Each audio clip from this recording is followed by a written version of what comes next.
Bonsoir à toutes et à tous, bienvenue pour notre 12e émission live Facebook Mini at Home.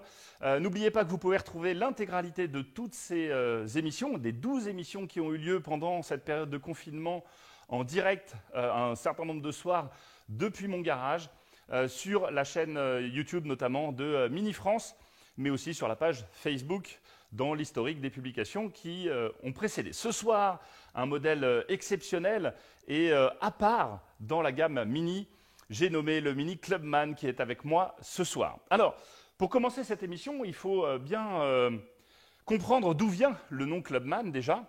À l'origine, ce nom-là désignait un modèle de Mini que la marque, à l'époque Austin puis Rover, avait voulu plus moderne, avec une face avant un peu plus verticale, et l'avait nommé donc Clubman à l'époque. À noter que la version qui a subsisté dans l'histoire de ce modèle spécifique, c'était une version 1275 GT, une des versions les plus performantes de Mini qui avait été créée à l'époque et qui venait à égale puissance se battre face au Mini Cooper S. Ensuite, le modèle a été abandonné et puis on a vu un autre modèle qui portait cette fois-ci une appellation Countryman. Et le Countryman, à l'époque, dans l'histoire de Mini, désignait bien une version rallongée, une version donc break de la Mini classique. Donc vous voyez que dans la version modernisée, Mini a choisi de conserver pour sa version rallongée, sa version break de chasse en termes d'interprétation, enfin d'inspiration. Elle a choisi l'appellation Clubman pour son évocation de plus de dynamisme. Alors, dans la première nouvelle génération de Mini après 2014, entre 2008 et 2014, est apparu le Mini Clubman, avec à l'origine une particularité, c'était d'avoir conservé les portes arrière split door qui s'ouvraient en deux parties.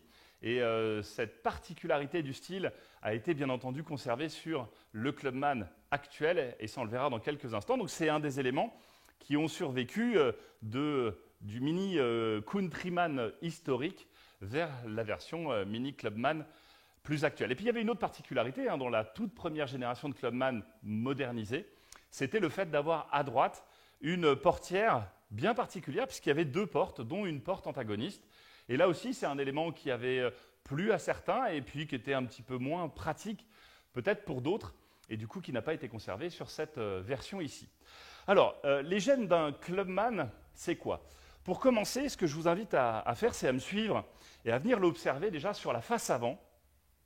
Le Clubman sur la face avant nous paraît déjà plus imposant sur la route. Il a une présence réellement différente d'une Mini Hatch, par exemple. Déjà parce qu'il est plus large. Il est plus large d'à peu près 8 cm, donc c'est vraiment une présence très différente sur la route. Et du coup, cet élargissement se traduit aussi par un élargissement de la calandre. Mais pour ne pas obtenir une calandre trop lourde, trop épaisse, ce que les designers ont fait, c'est qu'ils ont réduit la quantité de chrome en largeur qu'il va y avoir autour de notre calandre. En revanche, l'impression qu'on va avoir, c'est une impression de plus grande épaisseur de la calandre. En qualité perçue, on parle de densité de matériaux, ce qui nous donne cette perception, là aussi, de plus de noblesse du modèle. Donc une belle présence, plus de noblesse sur ce modèle, et puis aussi un modèle de Clubman qui se veut être plus dynamique, plus performant dans sa présentation. Et parmi les éléments qui vont amener notre regard vers cette performance, on a évidemment le travail qui est fait sur la partie basse du bouclier avant, avec cet effet de spoiler, de lame de spoiler sur la partie avant, mais aussi quelques éléments qui mêlent à la fois l'esthétique et la dimension aérodynamique indispensable de nos jours, notamment pour améliorer les performances en réduisant les consommations et les émissions de CO2. Cet élément va se trouver de chaque côté de la face avant. Vous allez retrouver une entrée d'air à la verticale qui va venir créer un rideau d'air. Donc vous voyez que le flux d'air rentre ici sur la partie avant, ressort au niveau du passage de roue, va venir coiffer la roue de cette manière-là et va être aspiré de nouveau au niveau de l'entrée d'air qui se trouve sur la partie arrière de cette arche de roue, de ce passage de roue, pour être plaqué ensuite contre la carrosserie de notre Clubman. L'idée ici, c'est de créer vraiment un effet aérodynamique qui permet de limiter les turbulences liées à la rotation des roues et donc d'améliorer à la fois les performances, mais aussi limiter les consommations et les émissions de CO2. Et un autre élément très important, plus mon aérodynamisme est soigné, plus mon auto va être silencieuse à bord, puisque je vais limiter les turbulences qui sont liées à la rotation de mes roues. Donc j'aurai une voiture qui sera plus silencieuse à bord. Et bien entendu, ça fait aussi partie des éléments très importants pour le Clubman, qui se veut être une auto plus confortable, plus luxueuse, peut-être plus haut de gamme, pourrait-on dire, que d'autres modèles de la gamme, ou en tout cas parmi les modèles les plus élégants de la gamme. Bien entendu, lorsque on crée une carrosserie de break, l'idée est de créer un effet de volume, d'habitabilité plus importante. On en reparlera lorsqu'on sera sur la partie arrière. Mais l'idée, c'est aussi de conserver l'esprit dont je parlais tout à l'heure, l'esprit shooting break, break de chasse, qui, dans les années 60-70, qualifiait les breaks, coupés break, qui avaient une vocation à être très dynamiques. Et ce dynamisme-là, on va le retrouver alors non seulement par l'effet de largeur dont je parlais tout à l'heure, mais aussi par l'effet d'un agrandissement assez important de l'empattement à la distance entre les roues avant et les roues arrière, qui vont pouvoir évoquer là aussi cette notion de stabilité à haute vitesse.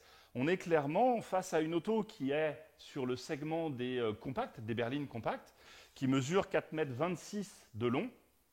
Donc on est exactement dans la même dimension, mais qui a une proposition de style radicalement différente de tout ce qui peut exister aujourd'hui sur le marché. Et ça, c'est quand même un élément que nos clients apprécient particulièrement. À ce sujet, je vais jeter un coup d'œil sur vos premières questions ou vos premières remarques, voir s'il y avait des choses qui pourraient nous intéresser. Ah, mini range de profil. On peut considérer qu'il y a une forme de design commun à beaucoup de marques anglaises. C'est bien possible.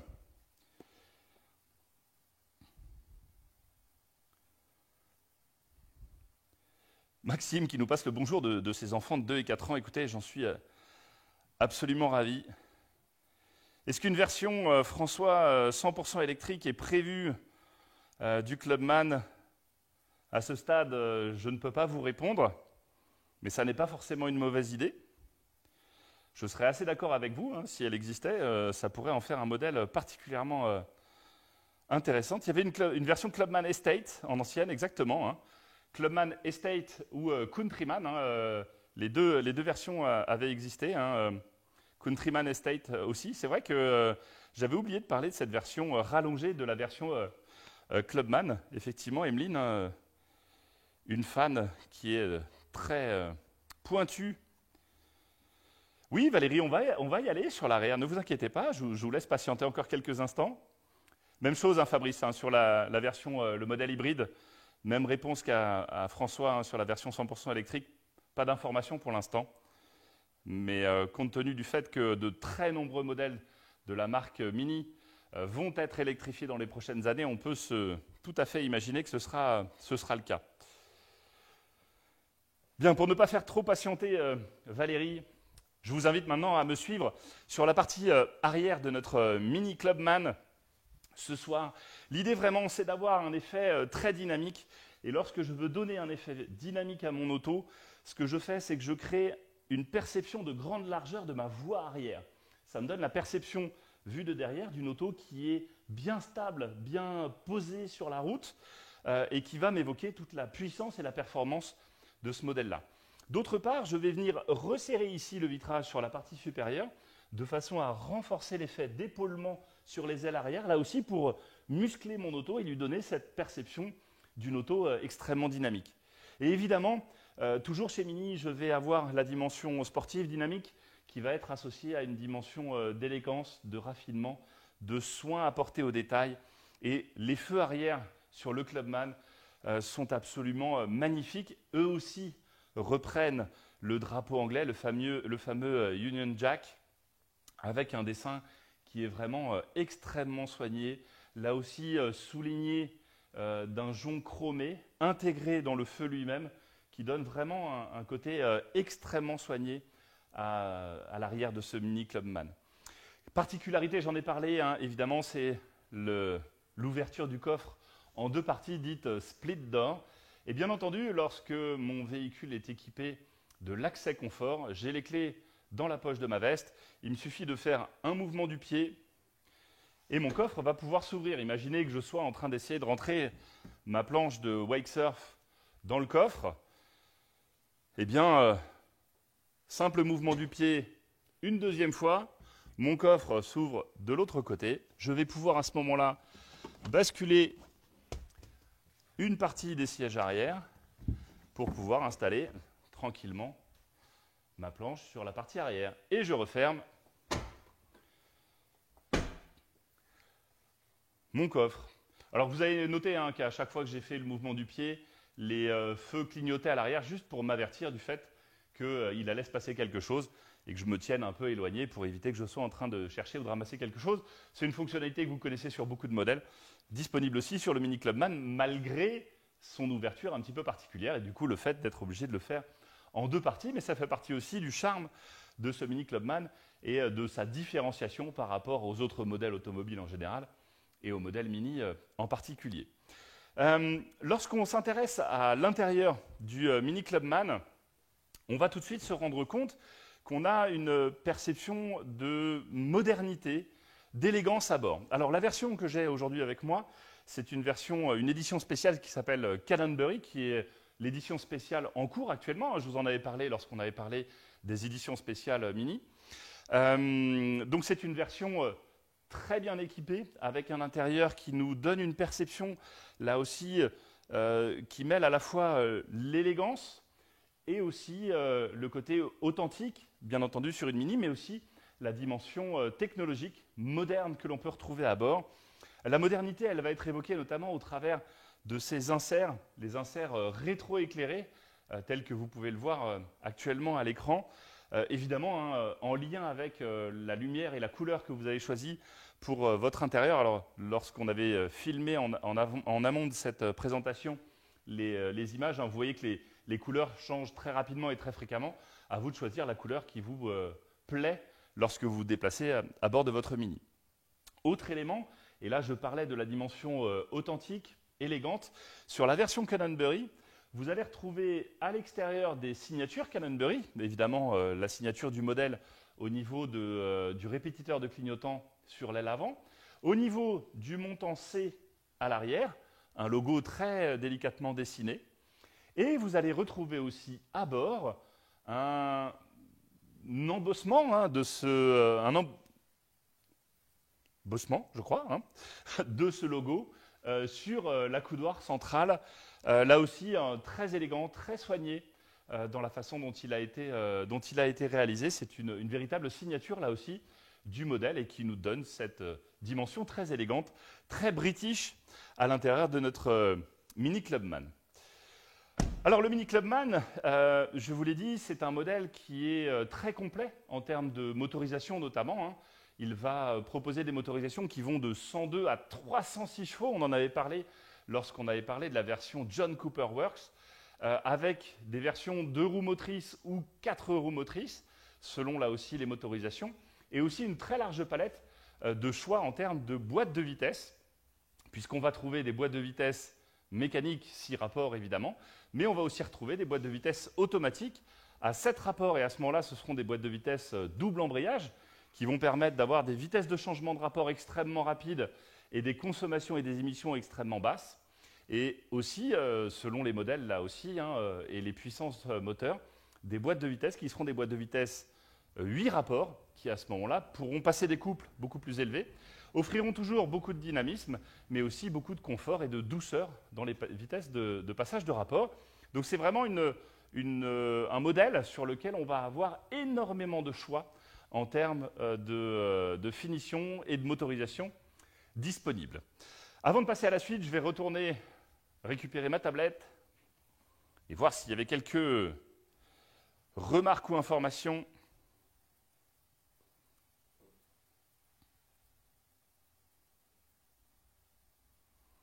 Tout à fait.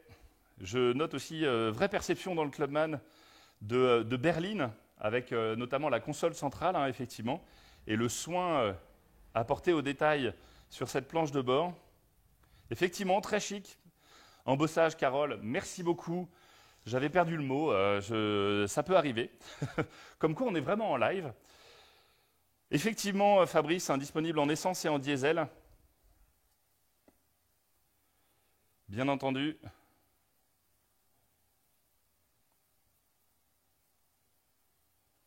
À quand l'électrique? De nouveau la question. Un jour, probablement, très probablement. Pas d'informations officielles à vous donner pour l'instant sur l'électrification du Clubman chez Mini, mais en tout cas, on peut être certain que dans les années qui viennent, la grande majorité des modèles Mini seront eux aussi tous électrifiés, plus ou moins, donc hybrides rechargeables ou tout électrique. Ça, c'est une certitude. Adeline, écoutez, je suis ravi que vous ayez craqué pour ce modèle-là. Si vous avez une photo à nous envoyer, surtout n'hésitez pas à nous la faire parvenir. Ça nous fera très plaisir de la voir. Encore une fois, si je n'ai pas la possibilité de répondre immédiatement à vos questions pendant ce live, surtout n'hésitez pas à continuer à les poser. On prendra le temps d'y répondre. En tout cas, je prendrai le temps d'y répondre. Oui, Vincent, c'est une version 5 places sur le Clubman. J'en reparlerai dans quelques instants. Je vais en parler d'ailleurs tout de suite, puisque, oui, Mini propose sur le Clubman une version 5 places à bord, mais une question qui nous avait été posée, et c'est dans la rubrique Défi client. Vous savez, c'est une nouvelle rubrique qu'on a inaugurée pour la Mini Hatch il y a quelques jours. C'est qu'à chaque fois qu'on présente une Mini à un client, à des clients, eh bien, on a toujours des clients qui vont nous taquiner un petit peu et nous poser des questions un peu pièges. Et je me souviens très bien d'avoir fait une présentation Clubman à des clients qui m'avaient dit « Oui, mais si je veux partir avec 4 copains, en tout, 4 personnes dans la voiture, si on veut partir à 4 adultes à bord d'un Clubman pour aller au ski, est-ce que c'est possible ?» Oui, c'est possible.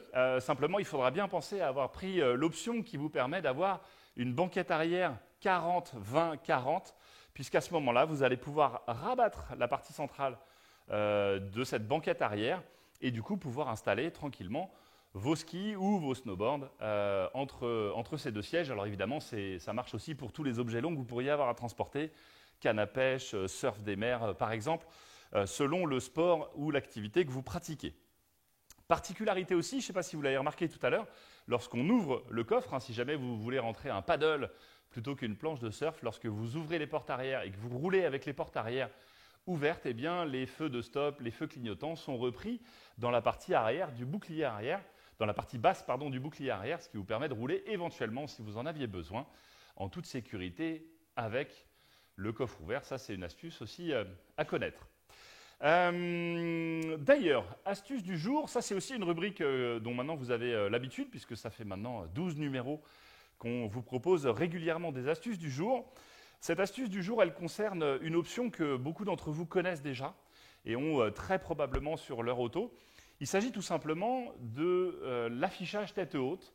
L'affichage tête haute, c'est un élément qui va projeter l'information dont vous avez besoin le plus souvent lorsque vous roulez au plus proche de la route. L'idée, c'est d'avoir une lame de verre qui sort au-dessus, sur la partie supérieure du tableau de bord, et dans laquelle vous allez pouvoir lire les informations dont vous avez besoin. Donc l'information principale dont vous avez besoin en général, c'est l'information de vitesse. On passe beaucoup de temps sur la route à regarder et à se demander à quelle vitesse on est en train de rouler. Mais vous allez aussi pouvoir retrouver dans cet affichage tête haute des informations comme la navigation, bien entendu. Alors, ce n'est pas la cartographie qui vous est proposée, mais c'est le guidage sur voie ou par flèche, qui est un guidage beaucoup plus rapide et plus intuitif lorsque vous avez besoin et vous allez rechercher l'information rapidement. Vous allez évidemment avoir toutes les informations après d'appels entrants, de commandes vocales lorsque vous la déclenchez, ou encore de radio ou de pistes audio lorsque vous êtes en train de les changer. Alors l'idée, c'est que, je vous l'ai dit, l'information, l'image est projetée physiquement sur la lame de verre qui est au-dessus du tableau de bord. En revanche, la perception que vous avez, c'est un affichage qu'on appelle holographique. Un affichage qui vous donne l'impression que cet affichage, il est beaucoup plus loin, à peu près au bout de votre capot. Du coup, votre œil va s'adapter entre le lointain et le bout de votre capot, et pas le lointain et votre compteur de vitesse. Donc c'est bien à la fois pour le confort, mais aussi pour la sécurité, parce que, évidemment, cet affichage tête haute, il est en couleur, il est réglable en hauteur, donc il va totalement s'adapter à votre besoin. Et je peux vous assurer qu'à partir du moment où on a goûté à l'affichage tête haute, en général, on a vraiment beaucoup de mal à s'en défaire. Je rattrape tout de suite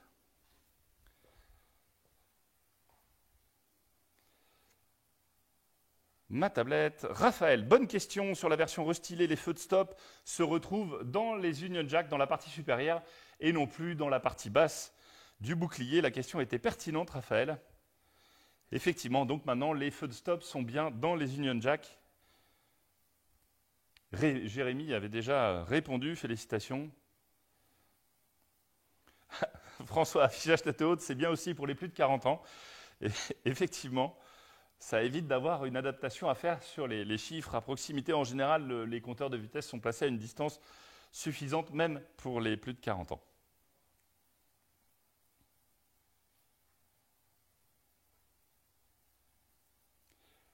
J'aime toujours la Mini. Bah, écoutez, ravi, hein, ravi. Félicitations. Merci pour vos questions et vos remarques. N'hésitez surtout pas, hein, continuez à nous alimenter de vos questions. Encore une fois, si on n'a pas le temps d'y répondre directement dans ce live, on le fera dans quelques jours. Ouais, super ces nouveaux feux, Cédric, tout à fait d'accord avec vous. Effectivement, ils sont absolument magnifiques, ces feux à l'arrière. Écoutez, on a fait le tour, hein, des sujets essentiels. Je vous invite, dès que le déconfinement sera officiellement prononcé et qu'on aura la possibilité de nouveau de prendre la route avec nos Mini, pour ceux qui ne connaîtraient pas le Clubman, à vous rendre en concession pour pouvoir l'essayer. C'est vraiment une auto qui est très attachante dans les sensations de conduite qu'on peut avoir à bord, puisque bien entendu, c'est une Mini et le fameux go-kart feeling, les sensations de conduite d'un kart qu'on a à bord d'une Mini, eh bien évidemment, on va les retrouver sur le Mini Clubman avec, je vous en parlais tout à l'heure, une version ultra radicale JCW qui propose 306 chevaux, 4 roues motrices, une auto absolument diabolique à emmener sur la route, extraordinaire. J'espère que vous aurez l'occasion un jour de l'essayer. Je crois que cette émission est arrivée à son terme ce soir. Je vais jeter encore un petit coup d'œil, voir s'il y avait quelques questions auxquelles je pourrais répondre encore avant de vous quitter. Je vous donne rendez-vous lundi prochain, le 4 mai, pour la dernière émission de ces émissions live Mini at Home. Dans cette émission, nous parlerons du Mini Cabrio que j'aurai avec moi. Écoutez, j'ai hâte de vous présenter cette auto en espérant là aussi que le temps soit en phase avec la présentation de ce modèle bien particulier et que j'adore chez Mini. Je vous souhaite à toutes et à tous un très bon week-end, bonne continuation de confinement. Encore une fois, restez chez vous, soyons prudents, respectons les gestes barrières au maximum et je vous donne rendez-vous lundi. Je vous souhaite à toutes et à tous une excellente soirée. À très bientôt. Bye bye. Merci beaucoup.